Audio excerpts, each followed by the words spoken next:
तो hello everyone, welcome back to the channel web for click. और आप लोगों ने बहुत सारी हॉलीवुड मूवीज तो देखी होंगी। उनमें से काफी सारी हॉलीवुड मूवीज में अलग अलग टाइप के डिजास्टर सीन देखे होंगे, जहां पे लोग अपनी जान बचाने के लिए इधर उधर भागते हुए नजर आते हैं। हमारी अधिकतर हॉलीवुड मूवीज में कभी कोई एलियंस पृथ्वी पे आक्रमण कर देते हैं या फिर किसी दूसरी दुनिया के मॉन्स्टर्स पृथ्वी पे कब्जा जमाना चाहते हैं तो वो यहाँ पे हमला कर देते हैं। तो इस तरह की मूवीज में जो डिजास्टर सीन होते हैं, इसमें लोग बाग आपको इधर उधर भागते हुए नजर आते हैं। तो आप भी अगर कोई 3D एनिमेशन कर रहे हैं या फिर कोई VFX कर रहे हैं जिसमें आपको बहुत सारे ऐसे लोग चाहिए जो इधर उधर भागते हुए पैनिक करते हुए नजर आए, तो उसके लिए यूज होता है हमारा नेक्स्ट ऑप्शन, रैंडम वॉक। सबसे पहले तो इस वीडियो पे जो नए हैं उनको मैं बता दूं कि अगर आप भी 3D एनिमेशन और VFX करते हैं और अलग अलग टाइप के क्राउड जनरेट करना चाहते हैं तो उसके लिए हम यहाँ पे सीख रहे हैं एक एड ऑन जिसका नाम है प्रोसीजरल क्राउड। यहाँ पे आप देख सकते हैं उसका एक एड ऑन हमने इंस्टॉल कर रखा है। अब ये जो एड ऑन है इसको किस तरीके से डाउनलोड करते हैं और किस तरीके से इंस्टॉल करते हैं, इसके लिए हम ऑलरेडी एक चैप्टर बना चुके हैं। अगर आपने चैप्टर नंबर 11 नहीं देखा है तो जरूर देखिएगा, लिंक डिस्क्रिप्शन में मौजूद है। प्रोसीजरल क्राउड्स को यूज करने के काफी सारे मेथड्स हम यहाँ पे डिस्कस कर चुके हैं अपने पुराने वीडियो में, और आज हम यहाँ पे यूज करने वाले हैं रैंडम वॉक। अब ये रैंडम वॉक किस तरीके से काम करता है और किस तरीके से यूज करते हैं, चलिए आइए देख लेते हैं। तो ये जो एड ऑन है इसको N बटन दबा के हम थोड़ी देर के लिए बंद कर देते हैं और यहाँ पे शिफ्ट A बटन दबाएंगे और मैश में जाके यहाँ पे ले लेते हैं एक प्लेन जिसके ऊपर हमारी जो ऑडियंस है वो हम यहाँ पे क्रिएट करेंगे भागते हुए या पैनिक करते हुए। तो हमारा जो प्लेन है वो यहाँ पे आ चुका है काम करने के लिए। प्लेन को फोकस में लेना है आपको, तो यहाँ ऊपर की साइड में व्यू वाले ऑप्शन में जाना है और यहाँ पे आपको एक ऑप्शन मिलता है फ्रेम सेलेक्टेड। अगर आपके कीबोर्ड में नमपैड है तो उसका जो डॉट बटन है वो इसका शॉर्टकट होता है। कोई भी मेथड आप यहाँ पे यूज कर सकते हैं। इस पे क्लिक करने के बाद आप देख सकते हैं इस तरीके से चीजें हमारी फोकस में आ जाती हैं। इसको थोड़ा सा स्केल करके बड़ा कर लेते हैं जिसपे हम ऑडियंस को जनरेट करेंगे। चलिए अब देखते हैं कि हमारा जो रैंडम वॉक है वो किस तरीके से काम करता है। इसके लिए हम N बटन दबाएंगे, अपना जो प्रोसीजरल क्राउड है इसके अंदर जाके यहाँ पे ऑडियंस को जनरेट करने के लिए सबसे पहले हमें आइकन मिलेगा। आइकन में हमें इस्तेमाल करना है सबसे पहले रैंडम वॉक। इसको जब हम यहाँ सेलेक्ट कर देंगे तो अब हमारा रैंडम वॉक यहाँ पे काम करने के लिए रेडी हो जाएगा। नेक्स्ट हमें मॉडल किस टाइप के रखने हैं, कैजुअल ह्यूमन हमें रखने हैं यहाँ पे, क्योंकि कैजुअल ह्यूमन ही हमारे पास में यहाँ पे डिफॉल्ट मिलते हैं। इसके अलावा और भी आप इसमें ह्यूमन ऐड कर सकते हैं। आपको कमेंट में बताना है किस तरह के ह्यूमंस आप ऐड करना चाहते हैं, मिलिट्री वाले करना चाहते हैं या फिर वॉरियर ऐड करना चाहते हैं। ये जो भी ऐड करना चाहते हैं वो कमेंट्स में जरूर बताइएगा। इस पे हम आगे चैप्टर बनाएंगे। नेक्स्ट में जेंडर है, जेंडर में हम मिक्स रख लेते हैं, मैन एंड वुमेन दोनों। और एनिमेशन किस टाइप की रखनी है, एनिमेशन हमें रखनी है रन करने, यानी कि जो हमारी ऑडियंस है वो यहाँ पे दौड़ती हुई हमें नजर आएगी। तो इसको तीनों को यहाँ पे सेलेक्ट करने के बाद जैसे ही मैं यहाँ पे ऐड क्राउड पे क्लिक करूंगा आप देखेंगे इस बार आपका यहाँ पे जो एड ऑन है वो कुछ अलग टाइप से ऑडियंस को क्रिएट करेगा। तो आपको घबराना नहीं है, बहुत ही सिंपल सी चीज है। इसमें हल्का सा एक ग्लिच है जिसकी वजह से ये सबसे पहले हमारे ऊपर की साइड में ऑडियंस लेटी हुई नजर आती है। इस ऑडियंस को अगर हमें यहाँ पे इस वाले प्लेन के ऊपर लाना है तो हम नीचे यहाँ पे प्ले वाला जो बटन है इस पे क्लिक करेंगे तो आप देखेंगे यहाँ पे ऑडियंस जो है वो नीचे गिर के दौड़ना स्टार्ट कर देगी। तो इस तरीके से अपने सीन में कहीं पे भी जो ऑडियंस है वो आपको दौड़ती हुई चाहिए, भागती हुई, किसी चीज से घबरा के भागती हुई, तो यहाँ पे आप जनरेट कर सकते हैं। लेकिन इसमें बहुत सारे ऐसे फीचर हैं जो आपके काम में आने वाले हैं। चलिए उनको बारी बारी से यहाँ पे देखते हैं। सबसे पहले तो यहाँ पे जो ऑडियंस हमने जनरेट की है इसको दोबारा से मैं यहाँ पे नीचे की साइड में ये जो टाइमलाइन है इसको ऊपर करता हूँ और इधर की साइड में ये वाला जो ऑप्शन है इस पे क्लिक करके टाइमलाइन को स्टार्टिंग में आप ला सकते हैं। यहाँ पे जो कलर मोड है इसको ऑन कर लेते हैं थोड़ी देर के लिए ताकि जो ह्यूमंस है वो कलरफुल मुझे नजर आए। और अब हम यहाँ पे थोड़ा सा इसमें दोबारा से इसको प्ले करके देखेंगे तो आप देखेंगे ऑडियंस हमारी गिरने के बाद में एक पर्टिकुलर दिशा में भाग रही है और वो किधर की साइड भाग रही है, जहां पे हमारा ये एक छोटा सा पॉइंट उनको नजर आएगा। तो ये जो पॉइंट है ये बहुत ही ज्यादा इंपॉर्टेंट है। कहने का मतलब ये है इन ऑडियंस को किस दिशा में आपको भगाना है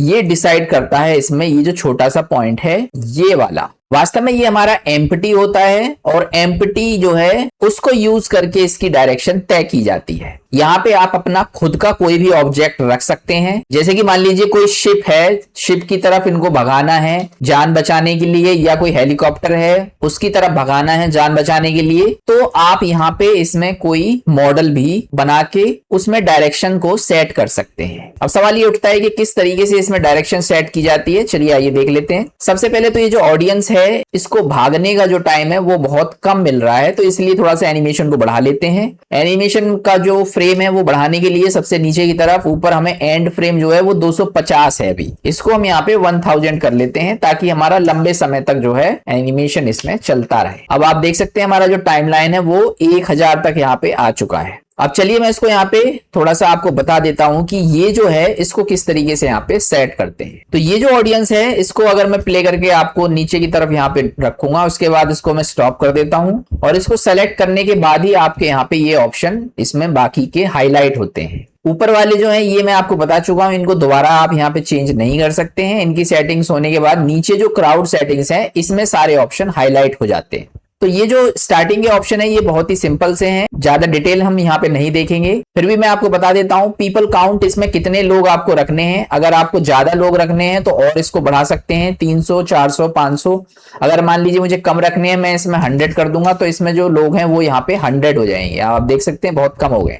तो मैं जो यहाँ पे इसका डिफॉल्ट था वही सेट कर देता हूँ 300। पीपल सीड क्या काम करता है, इसमें जो लोग इसमें भाग रहे हैं इधर उधर, इनकी पोजीशन को चेंज करने का काम करता है। भागते समय आपको लग रहा है कि हाँ भाई इसमें जो है लड़की नहीं चाहिए मुझे, या इधर की साइड ये लड़का नहीं चाहिए, तो आप ये शीट से जो है इसको चेंज कर सकते हैं। थोड़ा सा बढ़ा देंगे तो यहाँ पे जो लोग हैं वो यहाँ पे एक दूसरे से रिप्लेस हो जाएंगे। स्पीड कितनी रखनी है, इनके दौड़ने की जो स्पीड है वो यहाँ से तय कर सकते हैं। जितना बढ़ाएंगे उतनी तेजी से भागेंगे, जितना आप स्लो करेंगे उतना स्लो हो जाएंगे। पर्सनल स्पेस नेक्स्ट इसमें आता है। पर्सनल स्पेस जिस समय ये लोग भाग रहे होते हैं इसमें यहाँ पे आप देख सकते हैं कि जब आप यहाँ पे इसको प्ले करते हैं तो इनके बीच का जो गैप है, इनके बीच में कितना स्पेस रहेगा ये हमारा तय करता है पर्सनल स्पेस। हालांकि मैं इसमें अगर बढ़ाऊंगा तो ये इसमें अभी कुछ भी यहाँ पे मुझे दिखाई नहीं देगा, लेकिन मान लीजिए अगर मैं इसको पहले बाय डिफॉल्ट हमारा ये यहाँ पे रहता है, रीसेट टू डिफॉल्ट करूंगा तो बाय डिफॉल्ट हमारा 0 है यहाँ पे। लेकिन अगर मैं इसको यहाँ पे थोड़ा सा बढ़ा दूंगा तो अब मेरा ये इनके बीच का जो गैप है वो यहाँ पे बढ़ेगा, यानी कि एक दूसरे से ये इतनी दूरी पे यहाँ पे पर्सनल स्पेस बना के भागेंगे।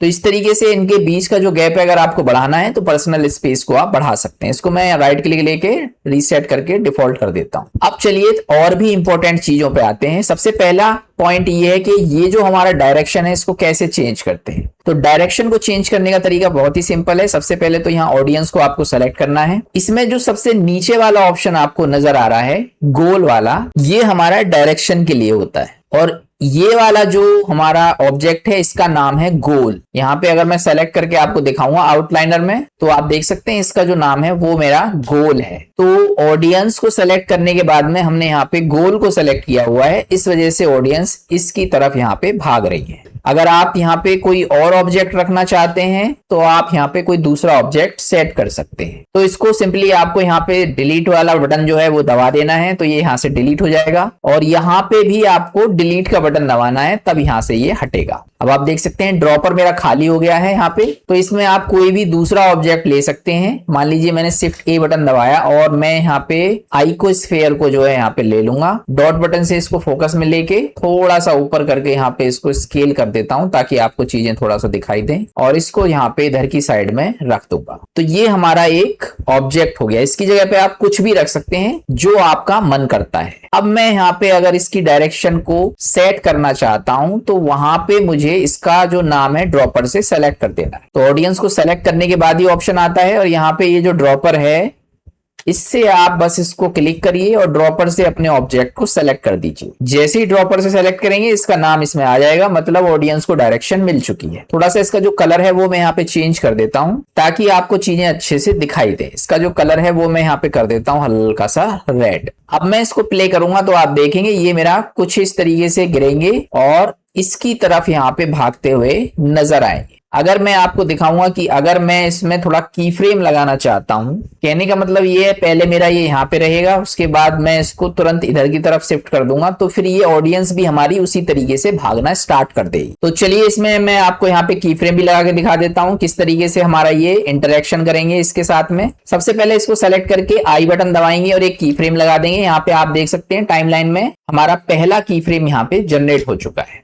थोड़ा सा टाइमलाइन को आगे लेके आएंगे और ऑडियंस देखेंगे आपकी इसकी तरफ यहाँ पे भाग रही है। जहां पे मुझे इसको शिफ्ट करना है वहां पे टाइमलाइन को रखेंगे और एक दूसरा की फ्रेम लगा देंगे। आई बटन दबाऊंगा तो दूसरा की फ्रेम लगाएंगे। यहाँ पे अभी मैंने इसको शिफ्ट नहीं किया है, जो इसकी पोजीशन है यहाँ पे मुझे 2 की फ्रेम लगाने हैं, एक इधर और एक जहां पे मुझे शिफ्ट करना है। फिर जहां पे थोड़ा सा मेरा दूसरा की फ्रेम लगा है हल्का सा आगे लाके अब मैं इसको शिफ्ट कर दूंगा। तो शिफ्ट करने के लिए मैं यहाँ पे थोड़ा सा इसको इधर की साइड में कर देता हूं कोने पे और एक दूसरा आई बटन से यहाँ पे की फ्रेम लगा दूंगा। अब चलिए मैं दोबारा से आपको इसमें प्ले करके दिखाऊंगा। तो आप यहाँ पे देखेंगे अगर मैं इसको प्ले करूंगा तो इस तरीके से मेरी ऑडियंस पहले यहाँ पे इधर की साइड इसकी तरफ भागेगी और जैसे ही वहां पे ये इधर की साइड शिफ्ट हो जाएगा तो वो उधर से हटके फ्री इधर की साइड भागना स्टार्ट कर देंगे। तो इस तरीके से आप यहाँ पे किसी भी ऑब्जेक्ट में एनिमेशन लगा के इनकी डायरेक्शन को सेट कर सकते हैं और ये ऑडियंस उधर की साइड में यहाँ पे भागना स्टार्ट कर देती है। तो इसको सेलेक्ट करने के बाद ही आपके ये सारे ऑप्शन आते हैं। इसमें आप देख सकते हैं कि हमने काफी सारे ऑप्शंस यहाँ पे कवर कर लिए हैं। एक ऑप्शन इसमें बचा है set floor and set collision. तो इसमें सेट फ्लोर तो आपको पता है, पिछले चैप्टर में हम ऑलरेडी यहाँ पे डिस्कस कर चुके हैं। जमीन आपकी ऊबड़ खाबड़ है, यहाँ पे ऊंचा नीचा है, तो आप इसमें सेट फ्लोर से उसको जमीन को पहाड़ पर्वत पे भी इनको चढ़ा सकते हैं। अगर आपने पिछला चैप्टर नहीं देखा है तो जरूर देखिएगा।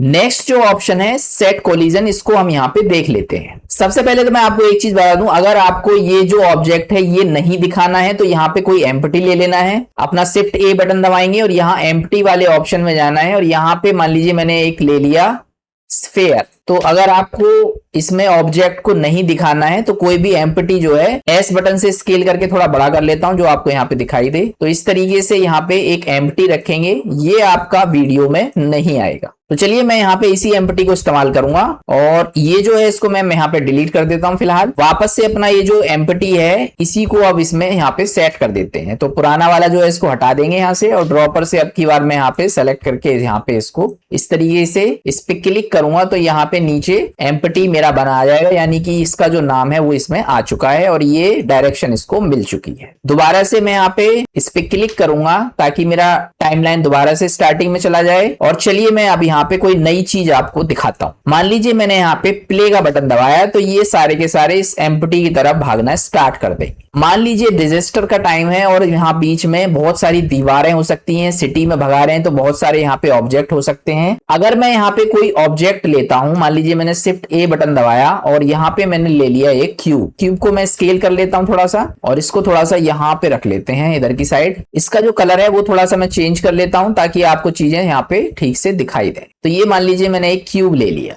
अब मैं इसको यहाँ पे प्ले करूंगा तो आप देखेंगे कि मेरे जो ऑडियंस है वो इस क्यूब के अंदर घुसना स्टार्ट कर देंगे, जबकि हमारा जो ऑब्जेक्ट है अगर वो यहाँ पे होगा तो उससे टकरा के ये यहाँ पे इधर उधर भागने चाहिए। तो इस ऑब्जेक्ट को अगर मैं चाहता हूं कि ये टकरा के इधर उधर यहाँ पे जाए, इसके अंदर ना जाए, उसके लिए हमारा इस्तेमाल होता है इसमें कोलिजन। आपको इसमें कुछ नहीं करना है, बस इसको सेलेक्ट करना है ऑब्जेक्ट को, फिजिक्स वाले ऑप्शन में जाना है। फिजिक्स वाले ऑप्शन में आपको यहाँ पे एक ऑप्शन मिलेगा कोलिजन का। ये वाला जो कोलिजन है ये कभी कभी आपका ग्लिच की वजह से काम नहीं कर पाता है। वास्तव में ये ऑडियंस के लिए होता है, यानी इस पे अगर आप क्लिक कर देंगे तो अपने आप उनके अंदर कोलिजन स्टार्ट हो जाएगा। लेकिन ऑब्जेक्ट जो है इसके अंदर अभी कोलिजन यहाँ पे मौजूद नहीं है, तो इसको आपको सेलेक्ट करना है और यहाँ फिजिक्स एनिमेशन से सिर्फ कोलिजन पे क्लिक कर देना है। तो जैसे ही मैं यहाँ पे इस पे क्लिक करूंगा अब मेरी जो ऑडियंस है वो यहाँ पे इससे टकराना स्टार्ट कर देगी। और ध्यान रहे कि आप यहाँ पे कोलिजन जो है इस पे भी आपको क्लिक करना है, सेट कोलिजन, तभी आपकी ऑडियंस में वो कोलिजन वाली क्वालिटी आएगी। तो ये वाला जो ऑप्शन है इससे आपकी ऑडियंस में आ गई हमारी टकराने वाली क्वालिटी और इस वाले को हमने यहाँ पे फिजिक्स वाले से कोलिजन पे क्लिक करके एक्टिवेट कर दिया है। अब मैं यहाँ पे अगर इसमें प्ले करूंगा तो आप देखेंगे हमारे जो कैरेक्टर हैं वो इस दीवार के अंदर अब नहीं घुसेंगे, इससे टकरा के इधर उधर भागना स्टार्ट कर देंगे। तो यहाँ पे आप देख सकते हैं बहुत ही बेहतरीन फीचर है हमारे इस प्रोसीजरल क्राउड्स के अंदर। तो कोई भी ऐसा डिजास्टर वाला सीन है जिसमें बहुत सारी ऑडियंस आपको चाहिए सिटी के अंदर भागती हुई, और या फिर ये भी हो सकता है किसी चीज की तरफ वो भाग रहे हो, शिप वगैरह की तरफ या फिर किसी हवाई जहाज की तरफ, तो यहाँ पे आप उसकी डायरेक्शन भी सेट कर सकते हैं। तो ये तो था हमारा रैंडम वॉक। होप आपको समझ आ गया होगा किस तरीके से इसको इस्तेमाल करना है। बाकी के जो 2 ऑप्शन बचे हैं इनको हम नेक्स्ट चैप्टर में कवर करेंगे और इस प्रोसीजरल क्राउड को अब खत्म करेंगे। तो मिलते हैं नेक्स्ट चैप्टर में नए कॉन्सेप्ट के साथ, तब तक के लिए good bye. If you like this video, please like, share, and subscribe.